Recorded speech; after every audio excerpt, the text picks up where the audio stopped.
What is up, everyone? Welcome to the Football Chatbox. My name is Ryan, and welcome to a Game Week 4 Wildcard Draft. We're going to be looking at what I've got on screen right here as a Game Week 4 Wildcard Draft. But if you are new, hit the like button, hit the subscribe button as well if you enjoy the content throughout the video, and let's get straight into it.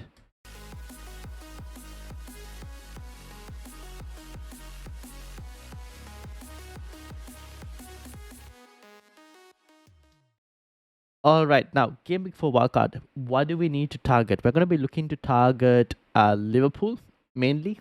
Um, there is Aston Villa as well that you could target as well. And let me bring it up.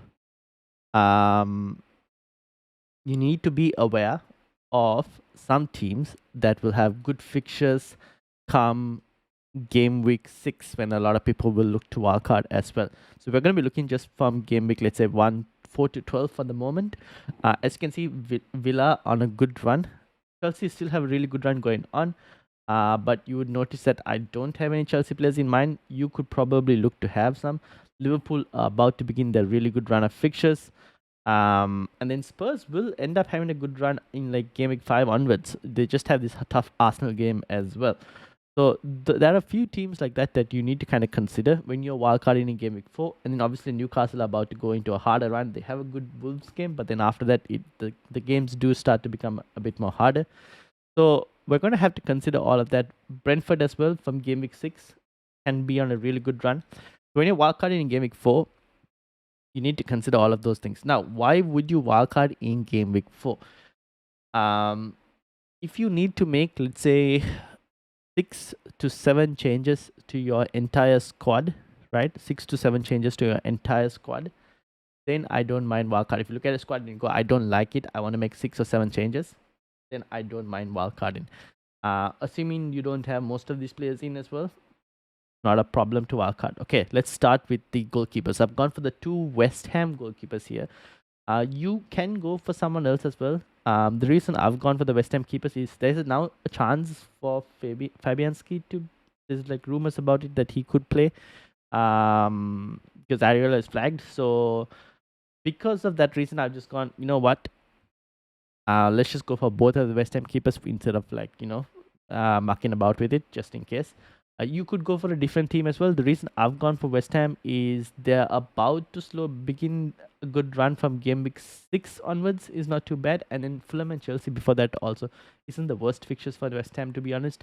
So that's why I've gone for those two. And I've gone for a cheap keeper. If you didn't want to go for a cheap keeper and you wanted to go for someone more expensive, I actually don't mind Arsenal defense and David Raya. To be honest, they're still an elite defense. Yes, they've got all their hardest games are away from home, but they're still an elite defense. And if you don't want to spend that extra 0.5 on their center backs, then I don't mind David Raya, to be honest.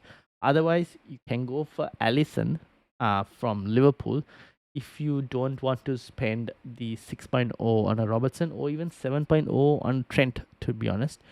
You can go for Alisson as well. That's completely fine. Or you could go for Van Dijk or Konate as well. You can go for Konate, clearly, 5 million. Because Robertson and Trent are both getting subbed off quite early. You can go for Konate as well if you really wanted to. So let that actually go straight into the defenders. I've gone for Robinson as well. But I still think he's the best 4.5 defender in the game at the moment. Alongside potentially what could be Rico Lewis, who is now 4.7, I think. So Rico Lewis is another option. The problem is Rico Lewis in this defensive line is a bit of a punt because we don't know once Champions League starts how Kyle Walker is also going to play with the City squad. Will there be rotation and all of that? We don't really know that. So when you're picking Rico Lewis, you're picking him with a bit of risk in terms of that. The other two defenders I've gone for are Greaves. You might need him come game week 5, potentially. Or you might not actually in this specific situation. And then there is Pedro Porro. He's the other defender. And I've gone for Pedro Porro because, like I mentioned, Spurs' fixtures they'll get good again come game week 5. So Pedro Porro is really attacking fullback as well. I don't mind having him. So those are my 5 defenders. In midfield, I've gone for Salah, Luis Diaz as the Liverpool double up. I've gone for Rodgers from the Aston Villa coverage. I've gone for Minte for Brighton because Brighton are about to go on a pretty good, decent short spell of fixtures that are pretty decent. And then I've gone for Boomer because for the game week 6 coverage onwards. And if you really want to play him against City as well, I don't mind it, to be honest. What would I change from this midfield? You could go double Liverpool defense instead of double Liverpool attack. I've just gone double Liverpool attack because I want to. That I feel like the ceiling for points and bonus points, especially when they score, is high with the attackers over the defenders. That's why I've gone for the double Liverpool attack. You could go for someone else instead of Boomer.